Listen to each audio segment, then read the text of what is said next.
بہت شکریہ آپ سب کا. السلام علیکم ورحمۃ اللہ وبرکاتہ. وعلیکم السلام ورحمۃ اللہ وبرکاتہ. گے عرش پر بڑی شان سے بلغ العلا بکمالہ، ہوئی روشنی دو جہاں میں کشفت دجا بجمالہ. یہ بیاں ہے سارے قرآن میں حسنت جمیع خصالہ. پڑھو ہر گھڑی ہر آن میں صلو علیہ وآلہ، صلو علیہ وآلہ. آج کی اس بابرکت و روحانی محفل میں آپ تمام احباب کو دل کی اتھا گہرائیوں سے مبارکباد پیش کرتی ہوں. اللہ تعالیٰ کی حضور دعا گو ہوں کہ جس احساس کے ساتھ، جس نیت کے ساتھ، جس ارادے کے ساتھ ہم سب آج کی اس محفل میں شریک ہیں، اللہ تعالیٰ ان محبتوں کو اپنی بارگاہ میں قبول و منظور فرمائے اور ہمیں اپنی زندگی کو ہمارے آقا محمد مصطفیٰ صلی اللہ علیہ وسلم کی سیرت کے مطابق ادا کرنے کی توفیق عطا فرمائے. آج جو ٹاپک ہے وہ سیرت رسول صلی اللہ علیہ وسلم انسانی جذبات اور احساس کے لحاظ سے. یہ ایسا ٹاپک ہے جس پہ میں نے پہلے کبھی سپیچ نہیں کی. یہ بہت حساس ٹاپک ہے کیونکہ ہمارا سارا فوکس بلا شبہ وہ غلط نہیں ہے. ہم صرف عبادات کو ہی عبادت سمجھتے ہیں. ہم سمجھتے ہیں کہ 5 وقت کی نماز پڑھ لی تو ہم سب سے اچھے مسلمان ہیں. ہم نے حج کر لیا، ہم نے روزہ رکھ لیا، ہم نے صدقہ و خیرات دے دیا، ہم نے اپنے گھر میں میلاد رکھ لی. فار ایگزامپل بتا رہی ہوں. تو ہم سمجھتے ہیں کہ ہمارا دین مکمل ہو گیا اور ہم سب سے نیک ہو گئے. بلا شبہ عبادات دین کا ایک یہ حصہ ضرور ہے، لیکن مکمل دین تب تک نہیں ہوتا جب تک اللہ کے بندوں سے پیار نہ کیا جائے. عبادت بندے اور اللہ کا تعلق ہے، روزہ بندے اور اللہ کا تعلق ہے، حج بندے اور اللہ کا تعلق ہے، نماز، صدقہ، خیرات یہ تعلق بندے کا اللہ کے ساتھ ہے. اور دوسرا تعلق وہ ہے اللہ کے بندوں کے ساتھ. جو ہمارا دین ہے، اگر آپ اس کی ڈیپتھ میں اسٹڈی جا کر دیکھیں، جتنا میں بہت تو نہیں پڑھی لیکن تھوڑا بہت جو میرے شیخ نے، میرے استاد نے جو شعور دیا ہے، ہمارے دین کا نچوڑ احساس ہے. دوسروں کا خیال رکھنا، دوسروں سے محبت کرنا. ہمارا دین نہ صرف انسانوں بلکہ ہمارا دین تو جانوروں سے محبت کی بات کرتا ہے. درختوں کے حقوق ہیں، جانوروں کے حقوق ہیں. تو دوسروں کا خیال رکھنا، دوسروں کو جگہ دینا. دیکھیں ہمیں کہا گیا نا اسمائل پاس کریں. اگر اس حدیث مبارکہ کی اور اگر اس ایکشن کو ہم دیکھیں تو اس کی ڈیپتھ میں جا کے دیکھیں تو مسکراہٹ کے اندر بھی ایک خیر خواہی ہے. کہا گیا نا کہ سلام کرو تو مسکرا کے کرو. کیوں؟ تاکہ دوسرے کو خوشی ملے. آپ نے محسوس کیا کہ جب ہم کسی کو سلام کرتے ہیں، جب کسی سے ملتے ہیں، جب ہمارے چہرے پہ اسمائل ہوتی ہے، ہمارے چہرے پہ خوشی ہوتی ہے، دوسرا کتنا ہی تھکا کیوں نہ ہو، کتنا ہی پریشان کیوں نہ ہو، ہمارے چہرے کی اسمائل دیکھ کے تھوڑی دیر کے لیے تو وہ اپنے غم بھول جاتا ہے نا. تھوڑی دیر کے لیے اس کے چہرے پہ بھی اسمائل آتی ہے. اس لیے کہا گیا کہ مسکرانا صدقہ ہے. کیوں؟ اس لیے کہ وہ دوسرے کو فریش کر رہا ہے. اس لیے میں نے اس ٹاپک کو آج رکھا کہ ہم یہ بھی دیکھیں کہ ہمارے دین میں ہیومن فیلنگز کی رسپیکٹ کتنی زیادہ ہے. اور سب سے بڑھ کر جو فوربلدے ہمارے لیے وہ آقا کریم صلی اللہ علیہ وسلم کی ذات مبارکہ ہے. آپ کا فرہولد اپنی فیملی کے ساتھ کیسا تھا؟ آپ کا فرہولد اپنے فرینڈز کے ساتھ، صحابہ کے ساتھ کیسا تھا؟ آپ سوسائٹی میں جاتے تھے، آپ بزنس مین تھے، آپ فادر تھے، تو آپ کا کیسا فرہولد تھا؟ کیونکہ اس چیز کی آج بہت کمی ہو گئی ہے. آج ہم سب احساس سے ہم فیلنگ لیس لوگ ہو چکے ہیں. ہر کوئی اپنے مطلب کے لیے، جہاں خود کو کوئی فائدہ ملتا ہے، جہاں خود کوئی مطلب ہوتا ہے، ہم ان کے ساتھ تعلق رکھتے ہیں، انہی سے ملتے ہیں. ہمارا دین کہتا ہے کہ ٹھیک ہے آپ ملیں جلیں لیکن صرف مطلب کے لیے نہ ہو، کسی پرپز کے لیے، کسی مقصد کے لیے، کسی فائدے کے لیے نہ ہو. ہمارا دین دوسروں کی فیلنگز کا احساس کرنے کی بات کرتا ہے. اس لیے قرآن مجید میں اللہ نے ارشاد فرمایا سورہ الاحزاب کی آیت نمبر 21 میں، لَقَدْ قَانَ لَكُمْ فی رسول اللہ اسوۃ حسنہ، کہ لوگوں حقیقت میں میرے مصطفیٰ کی ساری زندگی تمہارے لیے نمونہ ہے۔ ان کا اٹھنا دیکھو، ان کا بیٹھنا دیکھو، ان کا سونا دیکھو، ان کا جاگنا دیکھو، ان کا لین دین دیکھو، ان کے معمولات دیکھو، کیونکہ مجھے تو دیکھ نہیں سکتے نا، فرمان تو میں نے جاری کرنا ہے، لیکن اگر کوئی نمونہ دیکھنا ہے، کوئی پریکٹیکل فگر دیکھنا ہے تو وہ ذات مصطفیٰ ہے صلی اللہ علیہ وسلم ہے۔ اور آقا اسلام کی زندگی مبارکہ کو اگر آپ اسٹڈی کریں یا واقعات کو دیکھیں تو جتنا آقا علیہ السلام انسانی فیلنگز کا، انسانی جذبات کا احترام کرتے تھے، ان سے بڑھ کر کوئی انسانی فیلنگ کو سمجھنے والا بھی نہیں تھا۔ بخاری مسلم میں حدیث مبارکہ ہے، ابو سعید خدری اس حدیث کو روایت کرتے ہیں کہ کسی صحابی رسول نے آقا علیہ السلام کی دعوت کی گھر میں، بہت سارے صحابہ کو آقا علیہ السلام بھی ساتھ لے کے چلے گئے کہ چلیں مل جل کے کھانا کھائیں گے۔ جب دسترخوان لگا دیا گیا، کھانا بھی اس پہ چن دیا گیا، سب صحابہ کرام بیٹھے، ان میں سے ایک صحابی نے کہا یا رسول اللہ صلی اللہ علیہ وسلم انی صائمن، میں نے تو روزہ رکھا ہوا ہے، نفلی روزہ رکھا ہوا ہے، میں کیسے کھانا کھاؤں؟ میں تو کھانا نہیں کھاؤں گا۔ اب دیکھیے روزہ کس کے لیے رکھا ہے؟ بولے اللہ کے لیے رکھا ہے، اور دعوت تو بندے نے کی ہے۔ تو آقا علیہ السلام نے فرمایا کیا تمہیں اپنے اس بھائی کی محبت کا احساس نہیں ہے؟ اس نے تمہارے لیے کھانا لگایا، تمہارے لیے دسترخوان سجایا، اور تم کہتے ہو کہ میں روزے سے ہوں۔ چلو روزہ توڑو، روزہ بعد میں رکھ لینا، اگر آج اس کا دل ٹوٹ گیا تو بعد میں رکھا نہیں جائے گا۔ یہ ہے دین اسلام، یہ ہے سیرت النبی صلی اللہ علیہ وسلم، کسی کا دل نہ توڑا جائے۔ آج ہم دیکھیں، ہم سوسائٹی میں کسی گھر چلے جائیں نا تو کھانے میں کوئی ایسی چیز بنا کے سامنے رکھی جو ہمیں پسند نہیں ہو تو ہم فوراً اسٹریٹ فارورڈ کہہ دیتے ہیں یہی لے کر کے، اور ہم کھاتے بھی نہیں ہیں۔ ایسے ہے نا، ایک تو چلو کسی کی مجبوری ہے، بیماری ہے، پرابلم ہے، اس کے علاوہ ہم ایسا ہی کرتے ہیں نا، ہم ایٹیٹیوڈ دکھاتے ہیں، ہم دوسروں کو یہ بتانا چاہتے ہیں کہ میں بہت سپیریئر ہوں۔ کبھی ہم نے سوچا کہ جو ہمارے لیے برتن میں ڈال کے لایا یا بازار سے خرید کے لایا، اس نے پکایا ہماری ایک ناں سے، کیا اس کا دل نہیں ٹوٹا ہوگا؟ اس نے کتنی خلوص سے بنایا ہوگا، اس نے کتنی خلوص سے اسے ٹرے میں سجایا ہوگا، تو کیا ہے ایک چمچ کھا لے، اس کی خوشی کے لیے ہی صحیح۔ کیا آج یہ چیزیں ہمارے اندر ہیں؟ بتائیں ہم کیسے مسلمان ہیں کہ ہم نے صرف عبادت کو، سکارف کو، گاؤن کو، تسبیحوں کو ہی ہم نے دین سمجھ لیا۔ یہ دین کا حصہ ضرور ہے، لیکن دین مکمل نہیں ہے۔ دین اس وقت مکمل ہوگا جب ہمارے اندر بھی وہی فیلنگز ہوں، دوسروں کا احساس ہو، دوسروں کی خوشی میں خوش ہونا سیکھیں، دوسرے کے غم کو اپنا غم سمجھیں، دوسرے کی تکلیف کو اپنی تکلیف سمجھیں، پھر جا کر دین کی سمجھ آئے گی۔ اور اگر یہ فیلنگز نہیں ہیں،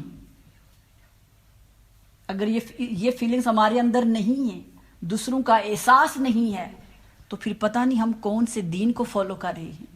ہمارا دین تو رحم دلی کی بات کرتا ہے، ہمارا دین تو محبتیں پھیلانے کی بات کرتا ہے، ہمارا دین تو سیکریفائس کی بات کرتا ہے۔ بخاری مسلم میں حدیث مبارکہ آپ نے سنی ہوئی ہے، کسی غزوہ کے موقع پہ بہت سارے صحابہ کرام وہ زخمی ہو گئے تھے۔ ایک صحابی جو ہیں وہ کہتے ہیں کہ مجھے دور سے آواز آئی العطش العطش، ہم پیاسے ہیں۔ تو کہتے ہیں ایک ہی پانی کا پیالہ ملا، تو کہتے ہیں میں بھاگ کر آیا، جس کے پاس پہلے پہنچا اس کے منہ کے ساتھ پیالہ لگایا، اس نے کہا مجھے نہیں، شاید میرے ساتھ والے کو اس سے زیادہ ضرورت ہے۔ کہتے ہیں میں دوسرے کے پاس گیا، وہ بھی زخمی تھا، اس کو پیاس لگی تھی، جب اس کے منہ کے ساتھ لگایا اس نے کہا مجھے نہیں پلاؤ، شاید میرے ساتھ والے کو مجھ سے زیادہ ضرورت ہے۔ جب چوتھے کے پاس گیا تو کہتے ہیں ان کی ڈیتھ ہو چکی تھی، پھر مڑ کے تیسرے کے پاس آیا، ان کی بھی ڈیتھ ہو گئی، پھر دوسرے کے پاس، پھر پہلے کے پاس آیا۔ یہ ہے دین کی تعلیمات۔ زخمی حالت میں بھی جان نکل رہی تھی، لیکن ایک دوسرے کا احساس کہ شاید وہ اس کی جان بچ جائے، وہ مجھ سے زیادہ پیاسا ہے، شاید ایک گھونٹ سے اس کی جان بچ جائے۔ آج ان تعلیمات کو ہمیں اپنے اندر لانے کی ضرورت ہے، تبھی جا کر ہم کہہ سکتے ہیں بلا شبہ ہم نعت خواں بھی ہیں، ہم نعت خوانی کرتے ہیں، یہ اچھی بات ہے، بہت درجہ ہے اس کا، لیکن جب تک ہمارے سینوں کے اندر دوسرے کی تکلیف اور غم دیکھ کر درد پیدا نہیں ہوتا، ہم انسان ہی نہیں ہیں۔ انسان کہتے ہی اسے ہیں جو دوسروں کے درد کو محسوس کرے۔ انسانوں اور جانوروں میں کیا فرق ہے؟ جانور ہم سے زیادہ بڑے ہیں، فگر میں طاقت زیادہ رکھتے ہیں۔ کیوں ہم جانوروں کو جانور کہتے ہیں؟ کیونکہ اندر فیلنگز نہیں ہوتی، احساس نہیں ہوتا۔ انسانوں کو اس لیے انسان کہتے ہیں کہ ہمارے اندر فیلنگز ہیں، دکھ ہے، غم ہے، خوشی ہے، محبت ہے، نفرت ہے۔ تو آئیے آج اس پاک نبی کے ذکر کی محفل میں بیٹھے ہیں، اور میں آپ کو مبارکباد دوں گی کہ آپ نے کسی احساس کے تحت ہی آج اپنے گھر کو ان کے ذکر کے لیے سجایا ہے۔ ایک احساس ہی تھا نا، ایک نسبت تھی۔ تو اگر امتی آقا علیہ السلام کی محبت کا احساس کر کے اپنے گھر کو سجائے تو کیا وہ احساس نہیں کریں گے؟ کیا وہ کل قیامت کے دن تنہا چھوڑیں گے، اکیلا چھوڑیں گے؟ ارے ان کا احساس تو اتنا زیادہ تھا، متفق علیہ حدیث مبارکہ ہے کہ سردی کا موسم ہوتا تو لوگ پانی کے برتن لے کے آ جایا کرتے تھے، مسجد کے باہر کھڑے ہو جاتے، آقا علیہ السلام فجر کی نماز پڑھ کے باہر تشریف لاتے تو بہت سے لوگ برکت کے لیے، بیماروں کی شفا یابی کے لیے پانی دم کروانے کے لیے لے آتے تھے۔ اب سخت سردی میں پانی ٹھنڈا ہوتا، آقا علیہ السلام جب ہاتھ اندر ڈالتے تو ہاتھ یخ ہو جاتا، لیکن کبھی انکار نہیں کیا، کہیں میرے انکار کرنے سے ان کی امید نہ ٹوٹ جائے، ان کا دل نہ ٹوٹ جائے۔ تو آقا علیہ السلام ان کی خوشی کی خاطر، ان کی راحت کی خاطر آقا علیہ السلام اپنا خود کو تکلیف دے لیتے، خود سردی برداشت کر لیتے، لیکن در پہ آنے والوں کبھی محروم اٹھایا نہیں کرتے تھے۔ اور پھر ایک اور حدیث مبارکہ میں پڑھ رہی تھی کہ ایک مرتبہ آقا علیہ السلام نماز پڑھ رہے تھے مسجد نبوی میں، امامت کے لیے کھڑے تھے، تکبیر کہیں جا چکی تھی، اقامت کے لیے جب کہتے ہیں نا اللہ اکبر، تو باہر سے صدا کسی نے دی، یا محمد میری حاجت پوری کیجیے۔ تو آقا علیہ السلام نے کیا کیا؟ آقا علیہ السلام نے فوراً وہی نماز روک دی، صحابہ کرام کو بولا رکو، میں اس کی حاجت پوری کر کے آتا ہوں۔ آقا علیہ السلام باہر گئے، اس کی حاجت پوری کی، پھر واپس آئے۔ جو اس حدیث کے مفسر لکھتے ہیں وہ کہتے ہیں آقا علیہ السلام ایسا بھی تو کر سکتے تھے، مصلی پہ کھڑے ہیں، اللہ کی بارگاہ میں عبادت کے لیے کھڑے ہیں، یہ بھی تو کہہ سکتے تھے بھائی رکو میں نماز پڑھ کے آتا ہوں۔ آقا علیہ السلام یہ بھی کسی صحابی کسی سے کہہ سکتے تھے جاؤ تم جاؤ جا کے اس کی حاجت پوری کر دو، لیکن آقا علیہ السلام نے فوراً جو ہی آپ کے کان میں صدا آئی کہ کوئی بھوکا ہے، کسی کو میری ضرورت ہے، تو اللہ تعالیٰ کی عبادت چھوڑ کر بڑی عبادت کی طرف چلے گئے، کیونکہ اللہ کے بندوں سے محبت کرنا اللہ سے محبت کرنا، اللہ کے بندوں کی ضروریات کا خیال کرنا، ان کا احساس کرنا، یہ اللہ ہی سے تو محبت ہے، یہ سب سے بڑی عبادت ہے، یہ سب سے بڑی خدمت ہے۔ ایک وہ عبادت ہے جو ہم سر جھکا کے کرتے ہیں، یہ جو عبادت ہے کہ دوسروں کا خیال رکھنا، دکھ درد میں شریک ہونا، یہ سب سے بڑی عبادت ہے۔ اسی لیے ہمیں کہا گیا کہ مریض کی عیادت کرو، کرتے ہیں نا، کیوں؟ کیا ہمارے جانے سے وہ صحتیاب ہو جاتا ہے؟ بتائیں، وہ تو اس نے وقت پہ صحتیاب ہونا ہوتا ہے، لیکن کبھی ہم نے محسوس کیا ہے کوئی بیمار ہو ہم اسے فون کر کے اس کی خیریت پوچھتے ہیں، اس کو خوشی ہوتی ہے کہ نہیں ہوتی؟ ہوتی ہے۔ پھر اگلا درجہ ہے اس کے گھر چلے جاؤ، جا کے اس سے بات چیت کرو، تو تھوڑی دیر کے لیے اپنی تکلیف بھول جاتا ہے نا، بھولتا ہے کہ نہیں بھولتا؟ کیا اس کو برا لگتا ہے بھئی مجھے کیوں پوچھنے آئے ہو؟ وہ کتنا ہی بیمار کیوں نہ ہو، کتنی ہی تکلیف اس کو کیوں نہ ہو، جب کوئی چل کے اس کے پاس اس کی احساس میں آتا ہے تو وہ اپنے غم بھی بھول جاتا ہے، بیماریاں بھول جاتا ہے۔ بیسکلی مریض کی عادت کے پیچھے یہ فلسفہ تھا کہ ہم اپنی کنسنٹریشن، ہم اپنی محبت، ہم اپنا احساس اس کو بتائیں کہ تم میرے لیے کتنے اہم ہو، مجھے تمہارا کتنا خیال ہے۔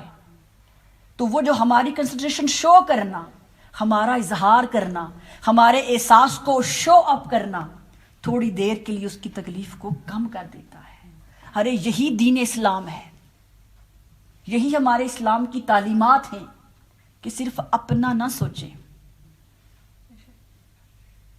کہ میں ہی سب سے اچھی ہوں، میرے پاس سب کچھ ہونا چاہیے، بلکہ بیسٹ مومن مسلمان وہ ہے جو کچھ اس کے پاس ہے وہ بانٹے، محبت ہے تو محبت بانٹے، پیار ہے تو پیار بانٹے، احساس ہے تو احساس بانٹے۔ ہم کیا بانٹتے ہیں بتائیں؟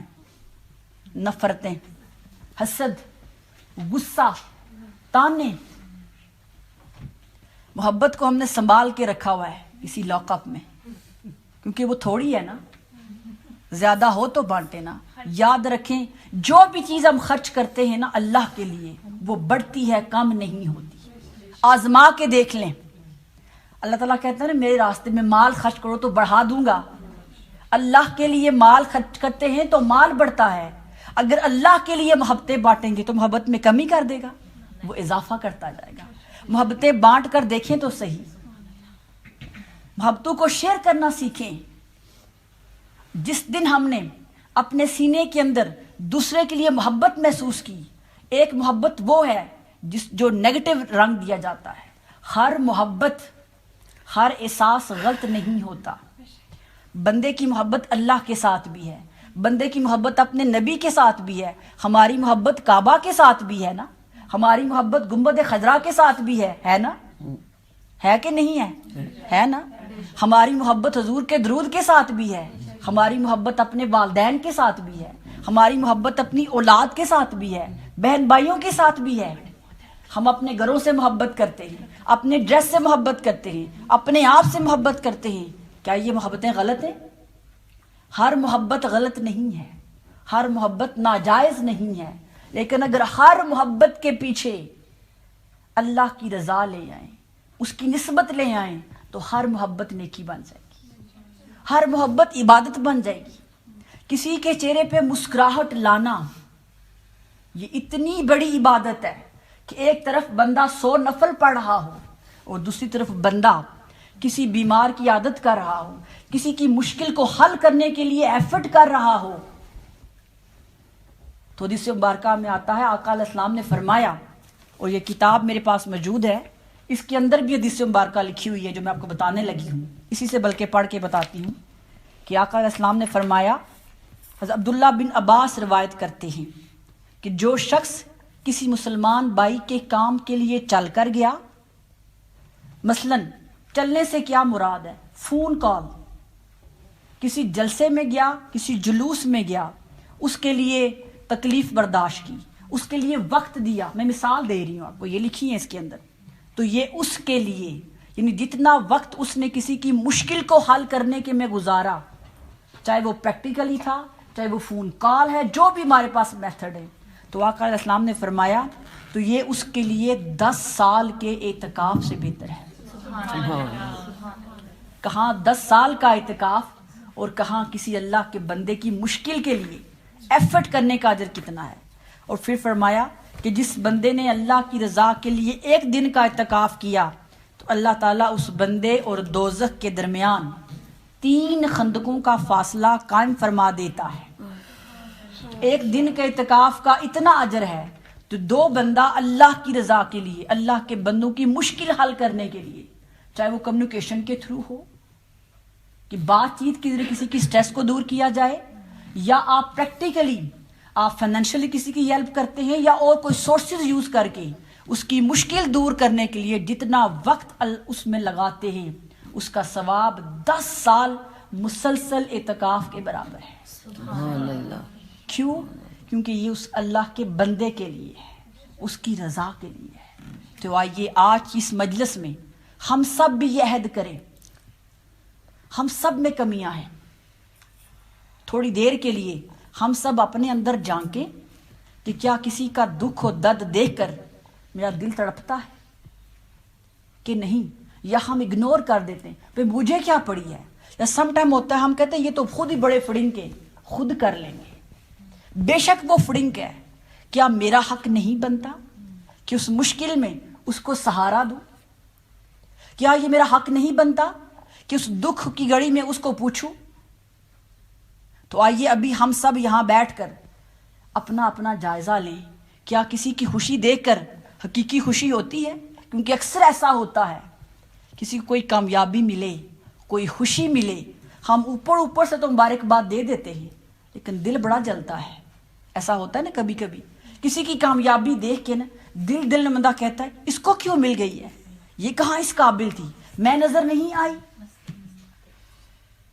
یہ کوئی نہیں جانتا، لیکن کوئی ایک تو جانتا ہے نا. دنیا کے سامنے تو ہم بڑے اسمائل پاس کر کے مبارکبادیں بھی دے رہے ہوتے ہیں، لیکن دل کا حال تو وہ خدا جانتا ہے نا. تو آئیے آج اپنا ہم جائزہ لیں کہ دوسروں کے دکھ، اور یاد رکھیں ایک بات، ہمارے گرد سرکل ہیں. میں نوشکش میں جاتی تھی، وہاں مجھے ہماری ٹیچر نے ایک بولا، اس نے کہا زونے ہیں.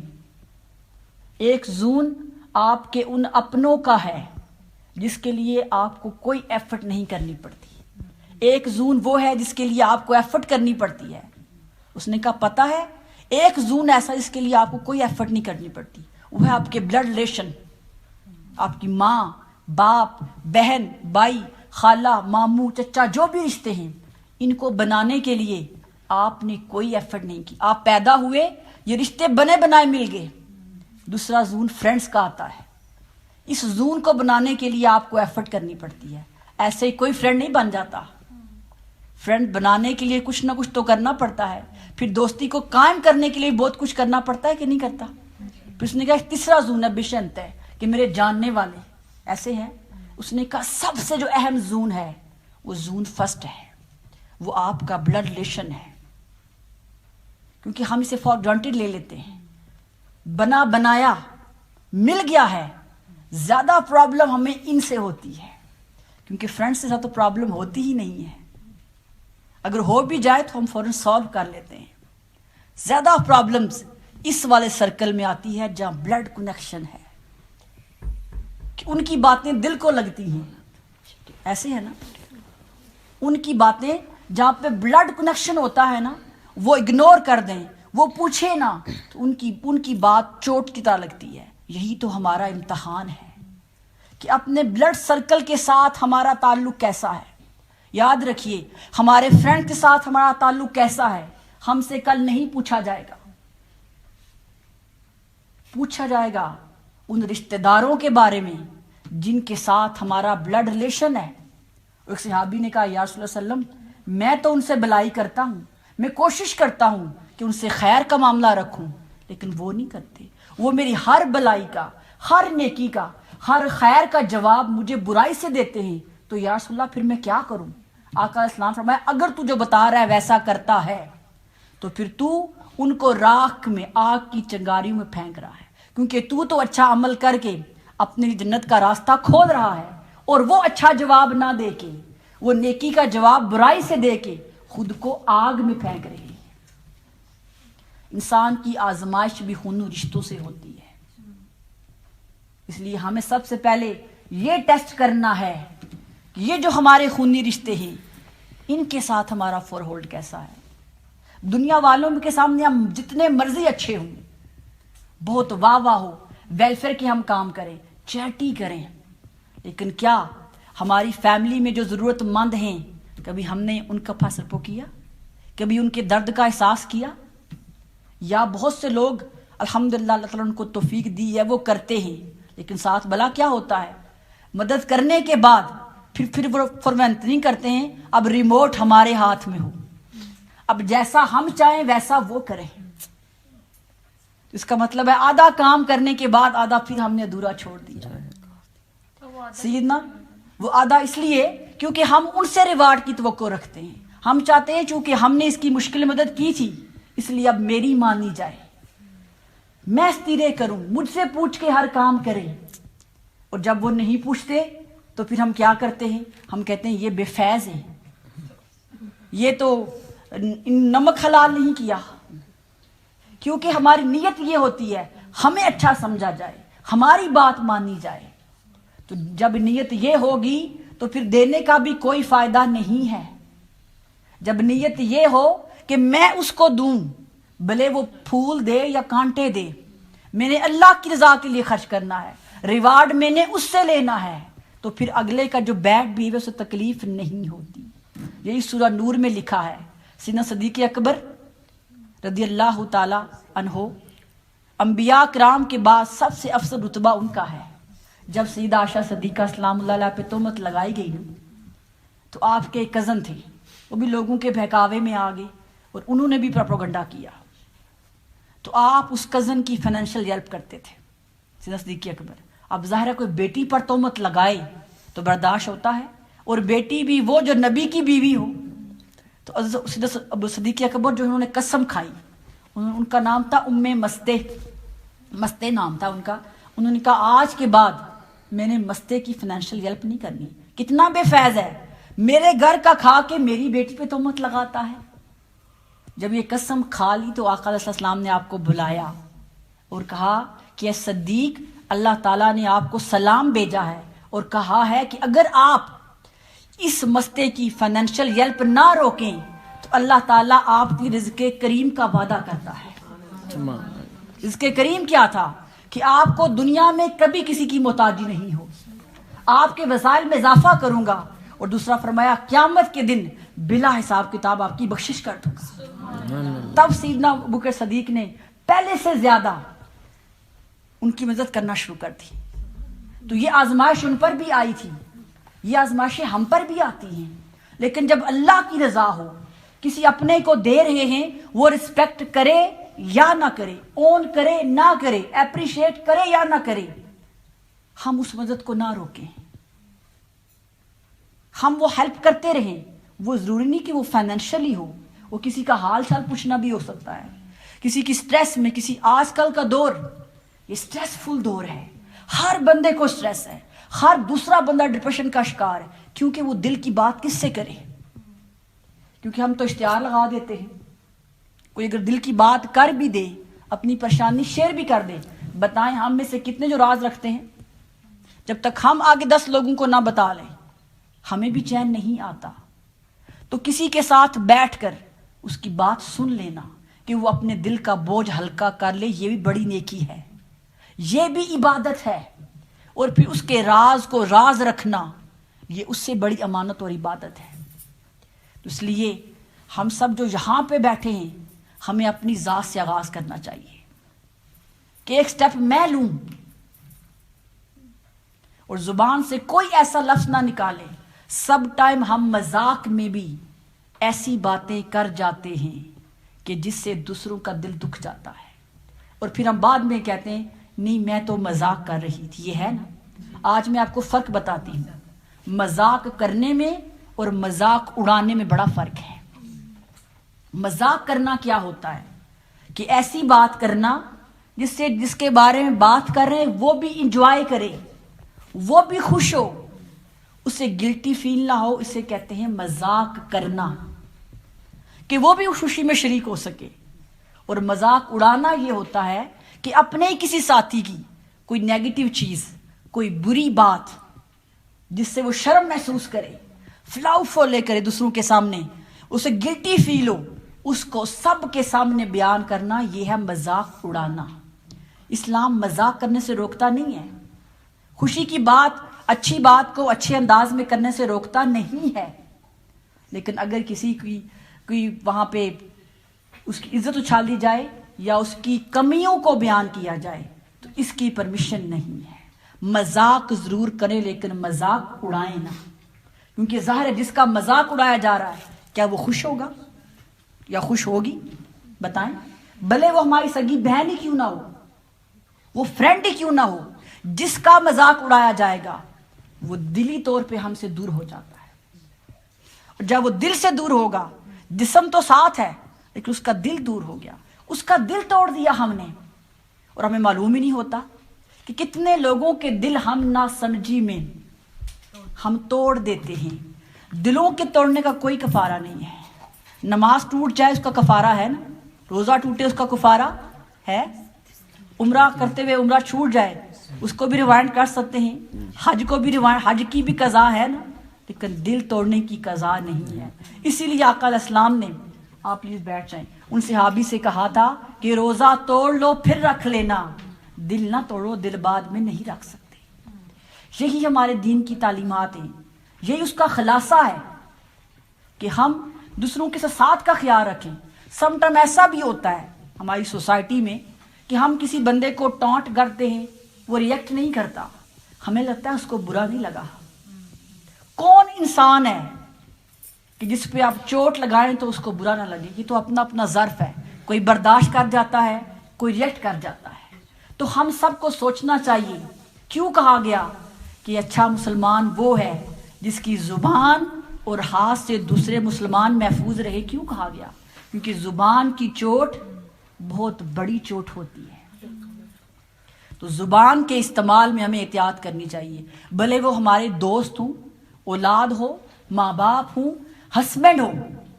اور یہ ایسا نقطہ ہے احساس کا، میں اس کے بارے میں ضرور بات کرنا چاہوں گی.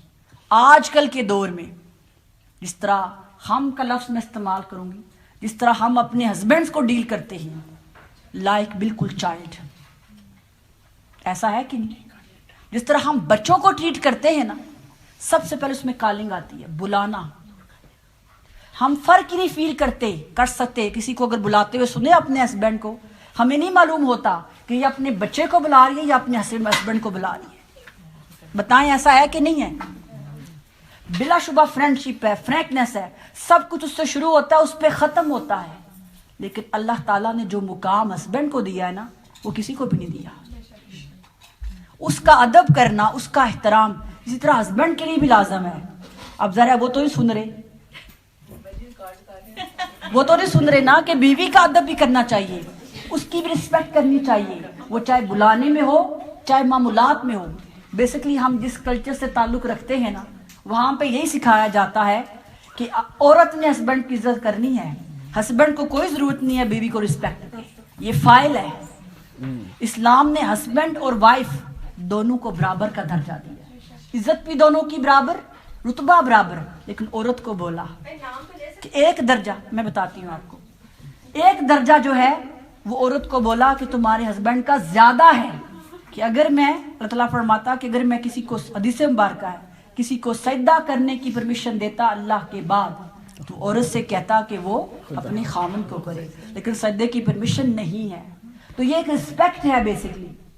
اللہ تعالیٰ کو تو رسپیکٹ میں عبادت کرتے ہیں نا، تو یہ ایک رسپیکٹ ہے. تو نام لے کے بلا سکتے ہیں، لیکن بلانے کا کوئی طریقہ بھی تو ہے نا، اس میں رسپیکٹ بھی تو ہونی چاہیے. اب آپ خود بتائیں، کوئی وائف جیسے اپنے آج کل بلاتی ہیں، جو بندہ باہر کھڑا ہے اسے کیا معلوم کہ یہ اپنے بھائی کو بلا رہی ہے، اپنے بیٹے کو بلا رہی ہے یا اپنے ہسبینڈ کو بلا رہی ہے؟ آپ خود بتائیں.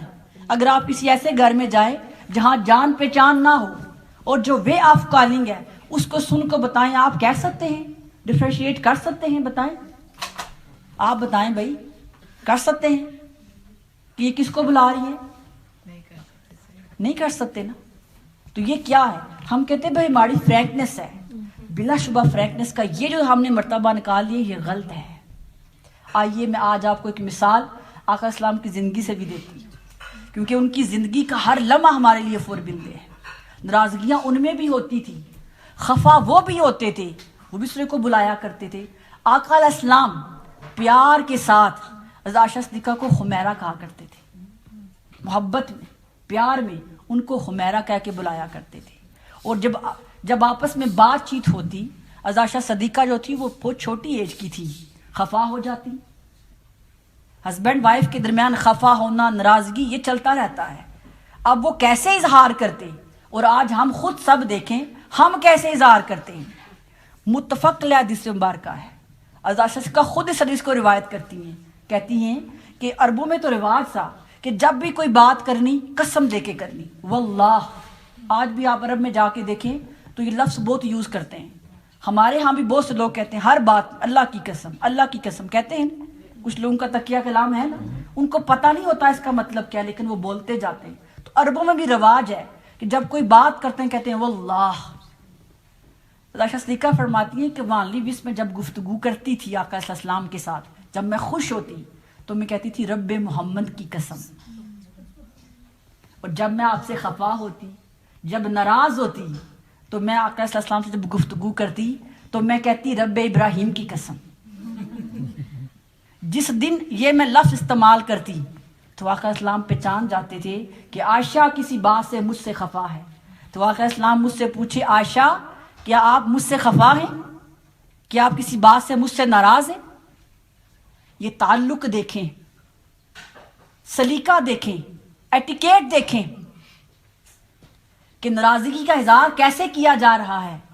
تو عائشہ صدیقہ فرماتی کہ یا رسول اللہ میں نے تو آپ کو کچھ کہا بھی نہیں ہے، آپ کو کیسے معلوم ہوا کہ میں آپ سے خفا ہوں؟ جواب میں آقا نے فرمایا عائشہ جب تم خوش ہوتی ہو، جب تم کوئی ناراضگی نہیں ہوتی تو کہتی ہو رب محمد کی قسم، اور جب کسی بات سے خفا ہوتی ہو تو کہتی ہو رب ابراہیم کی قسم۔ تو آپ نے فرمایا یا رسول اللہ میں صرف لفظ بدلتی ہوں، دل میں تو آپ ہی ہوتے ہیں۔ یہ ہے اپنی فیلنگ شیئر کرنے کا طریقہ، یہ امت کو سکھایا جا رہا ہے، ہسبینڈ کو بھی اور وائف کو بھی، کہ اپنی فیلنگ ایسے شیئر کریں کہ دل بھی نہ ٹوٹے، دل آزاری بھی نہ ہو، اور میسج بھی پہنچ جائے۔ اور آج کیا ہوتا ہے، اگر کسی کی وائف کے میسج دیکھ لیں جو اس نے اپنے ہسبینڈ کو غصے میں کیے ہوتے ہیں، یا جو فون پہ گفتگو ہوتی ہے یا روم میں ہوتی ہے، تو لگتا نہیں ہے کہ دوبارہ ہم مل پائیں گے، ایسے ہے کہ نہیں؟ کیونکہ جب غصہ آتا ہے تو پھر ہم جو دل میں آتا ہے اس کے بھی آتا ہے، اور جو عورت کے دونوں کے جو دل میں آتا ہے ہم دشمنوں کی طرح اپنا سارا غصہ اور نکال دیتے ہیں، پھر بعد میں ایکسپلینیشن نہیں یہ مطلب نہیں تھا یہ تھا۔ ایسے ہوتا ہے کہ نہیں ہوتا؟ بھائی اس کی نوبت ہی کیوں آئے، کیوں ایسے الفاظ استعمال کیے جائیں کہ پھر بعد میں ایکسپلینیشن دینی پڑے؟ سب سے بڑا وار زبان کا وار ہے جو رشتوں کے اندر دراڑ پیدا کرتا ہے۔ تو اگر ہم چاہتے ہیں نا کہ گھر میں سکھ ہو تو الفاظ میں نرمی لے کے آئیں، محبت لے کے آئیں، غصے کی حالت میں بھی کبھی ایسا لفظ نہ بولیں، غصے کی حالت میں بھی ایسا لفظ کبھی ہمیں استعمال نہیں کرنا چاہیے کہ اس رشتے کو توڑنے کی بنیاد بن جائے۔ یہی تو امتحان ہے، زبان کی آزمائش یہی تو ہے، کیونکہ پیار میں کون کسی کو گالی دیتا ہے؟ اکثر مجھے فون آتے ہیں خواتین کے، اس نے میرے ہسبینڈ نے غصے میں طلاق دی ہے۔ بھئی پیار میں کوئی طلاق دیتا ہے؟ بتائیں، غصے میں طلاق دی جاتی ہے، نفرت میں طلاق دی جاتی ہے، محبت میں کبھی کوئی طلاق نہیں دیتا۔ تو ہم اس لمحے پر کسی کو آنے ہی نہ دیں، اس لیول پر آنے ہی نہ دیں۔ یہاں پہ ماؤں کو بھی میں بولوں گی، صرف یہ تعلیم عورتوں کے لیے نہیں ہے، اپنے بیٹوں کی بھی اس طرح کی تربیت کریں، انہیں اپنی وائف کا، خواتین کا رسپیکٹ کرنا سکھائیں، ان کے اندر یہ احساس ماؤں نے پیدا کرنا ہے۔ ٹھیک ہے جو پہلے ہو گیا بیت گیا، لیکن جو اگلی جنریشن ہے، جو آپ کے ہاتھوں میں ہے، جو ہمارے ہاتھوں میں ہے، ان کی تربیت تو ہم کر سکتے ہیں، ان کو تو احساس سکھا سکتے ہیں، لیکن احساس گھر سے ہوتا ہے۔ آج ہم کیوں فیلنگ لیس ہیں؟ کیونکہ ہمارے اندر خود ہی احساس نہیں ہے۔ بچوں کی میرا خیال ہے غلطی کم ہے، زیادہ ہماری ہے۔ یہ ڈفرنس ہم ان کو سکھاتے ہیں۔ یہ ڈفرنس کون سکھاتا ہے کہ فلاں ایسا ہے اور فلاں ایسا ہے؟ بچوں کو کیا معلوم ہے، وہ تو معصوم ہے، یا باپ سکھاتا ہے یا ماں سکھاتی ہے فلاں سے اس طرح بات کرنی ہے، اس کے ساتھ میرا یہ جھگڑا چل رہا ہے۔ یہ نفرتیں ہم سکھاتے ہیں، اور بچے جو ہوتے ہیں نا ان کے ذہن چھوٹے ہوتے ہیں، وہ اس بات کو ڈپتھ میں لے کے کر لیتے ہیں، پھر نفرتوں سے نفرتیں جنم لیتی ہیں۔ اس لیے کوشش کریں کہ اپنے بہن بھائیوں کے جو جھگڑے ہیں، جو بھی ڈسپیوٹ ہیں، وہ اپنے بچوں کے سامنے کبھی ڈسکس نہ کریں، کیونکہ ہم تو بہن بھائی ہیں، لڑ جھگڑ کے ہسبینڈ وائف ہیں، کل ٹھیک ہو جائیں گے، لیکن جو گرا بچوں کے دل میں بیٹھ جائے گی وہ کبھی ٹھیک نہیں ہوگی۔ اس لیے کبھی بھی اپنے ڈسپیوٹ، اور خاص کر خواتین کو یہ بولوں گی میں، کبھی بھی اپنے ہسبینڈ کی برائی اپنے بچوں کے سامنے نہ کریں۔ ہو سکتا ہے ہسبینڈ کا رویہ ہمارے ساتھ اچھا نہ ہو، لیکن اپنے بچوں کا تو وہ باپ ہے نا، ایک سائڈ اس کی کمزور ہے، ہو سکتا ہے وہ اچھا باپ ہو، تو بچوں کے ذہن میں اس کی ایسی نیگیٹو بلدیں نہ رکھیں کہ کل وہ ماں تو پہلے ہی پرابلم میں تھی وہی پرابلم میں آ جائے۔ ایسا ہوتا ہے نا ہمارے ساتھ کہ اگر ہسبینڈ کسی کا اچھا نہیں ہے، وائف کسی کی اچھی نہیں ہے، تو وہ بچوں کی برین واشنگ ہو جاتی ہے۔ یہ بہت احتیاط کے معاملات ہیں۔ اس کے لیے میں انبفالے کروں گی کہ سیرت رسول صلی اللہ علیہ وسلم کو اسٹڈی کیا جائے۔ اب بہت سی کتابیں انگلش میں، نارویجن میں بھی آ چکی ہیں، جن کو اردو آتی ہے ان کے لیے تو ویل اینڈ گڈ، بہت ساری کتابیں ہیں، اور حضور شیخ الاسلام نے 10 کتابیں، 10 والیوم لکھے ہیں سیرت رسول صلی اللہ علیہ وسلم پر، کہ آقا اسلام کی زندگی کا ہر لمحہ انہوں نے اس میں لکھا ہے کہ جب آپ ایز اے فادر کیسے تھے، ایز اے ہسبینڈ کیسے تھے، ایز اے لیڈر کیسے تھے، ایز اے بزنس مین کیسے تھے، آپ جب گھر میں ہوتے تو کیسے معاملات ہوتے تھے، جب باہر ہوتے تو کیسے کرتے تھے، عام لوگوں کے ساتھ، غریبوں کے ساتھ آپ کا بیہیویئر کیسا تھا۔ اس کو سیکھنے کی ضرورت ہے۔ اس کے لیے سب کوشش کریں کہ بہت سارے علماء کرام کے آج آپ یوٹیوب چینل دیکھتے ہیں تو سیرت رسول کو سنیں بھی اور اس کو پڑھیں تاکہ ہماری زندگیوں میں خیر آئے. اس لیے کسی کا دل توڑ کے میں آپ کو بتاؤں اکثر ایسا بھی ہوتا ہے اور یہ میں نے سنا ہے پاکستان میں تو بہت پریکٹس ہو رہی ہے. کسی نے عمرہ پہ جانا ہو, کسی نے حج پہ جانا ہو, ایک جسم ایک ریومرس کی طرح یہ چیز میں نے دیکھی ہے. یہاں کا مجھے اتنا نہیں معلوم ہے, کبھی سالوں اپنے بہن بھائیوں سے نہیں ملتے. حج پہ جانے کا وقت ہے, ملیں گے, جا کے ہمیں معاف کر دیں, اچھی بات ہے. لیکن جب اللہ کے گھر سے ہو کے واپس آتے ہیں پھر کیوں رابطہ نہیں رکھتے, پھر کیوں نہیں ملتے جلتے؟ کیا اللہ تعالیٰ کو ہم دھوکہ دے رہے ہیں؟ کیونکہ ہمارے ہاں یہ کنسیپٹ ہے کہ حج پہ جائیں تو پچھلے سارے گناہ معاف, تو کیا پچھلے معاف کر کے دوبارہ نئی تختی لکھنا شروع کر دیتے ہیں؟ یہ کوئی ایسی معافی نہیں ہے کہ اللہ ہمیں پہلے نہیں جانتا اب نہیں جانتا. اگر راضی ہو رہے ہیں تو دل سے ہو, اور جو معاف کرتے ہیں وہ بھی دل سے معاف کریں. پھر آپس میں ملیں جلیں, نہ کہ لوگوں کو دکھانے کے لیے بھائی دیکھو وہ کتنی اچھی ہے, عمرے پہ جا رہی تھی سب سے مل کے گئی ہے. یہ ہوتا ہے نا, حج پہ گئی ہے تو سب سے مل کے آئی ہے, اچھی بات ہے, ضرور ملیں, لیکن واپس آ کر بھی اس کنیکشن کو بحال کریں, تب اصل مقصد اس کا ہے معافی کا ہوگا. تو اللہ تعالیٰ کی بارگاہ سے دعا ہے کہ وہ ہمیں آقا صلی اللہ علیہ وسلم کی اس سیرت پر کہ دوسروں کا احساس کرنا یہ ہمارے اندر پیدا کرنے کی توفیق عطا فرمائے. اور دیکھیں ہم تو انسانوں کی بات کر رہے ہیں, اگر جانوروں کا بھی احساس کر لیا جائے تو اللہ تعالیٰ کی ذات بخش دیتی ہے. جس مبارکہ میں آتا ہے ایک عورت تھی, عبادت بھی اس کی بس کچی پکی تھی, لیکن اس نے دیکھا ایک کتا پیاسا مر رہا تھا تو اس نے کسی طریقے سے پانی نکالا, اس پیاسے کتے کو پانی پلایا تو اس کی جان بچ گئی. اور اس کی جب وہ کی وفات ہوئی تو اللہ تعالیٰ نے اس کو جنت میں اعلیٰ درجہ دیا. اور ایک اور عورت کے بارے میں حدیث مبارکہ آتی ہیں کہ وہ بہت عبادت گزار تھی, روزے رکھتی تھی, صدقہ خیرات دیتی, لیکن زبان کی بہت کڑوی تھی. جس سے بات کرتی جل بن کے بات کرتی, زبان پہ کنٹرول نہیں تھا. تو جب اس کی وفات ہوئی تو خواب میں دیکھا کہ وہ دوزخ میں تھی. تو کسی نے اس سے پوچھا تم تو بڑی نیک تھی, تم تو عبادت گزار تھی. اس نے کہا میری زبان یہاں پر لے کر آ گئی ہے. تو صرف عبادت کام نہیں آئے گی, عبادت کے ساتھ اچھا اخلاق, دوسروں کا درد, دوسروں کا احساس کرنا, بیسیکلی یہ ہمارے دین کا حصہ ہے. اگر اس چیز کو آج ہم اپنا لیں تو گھروں میں سکون ہوگا. ہم کیوں بے سکون ہیں؟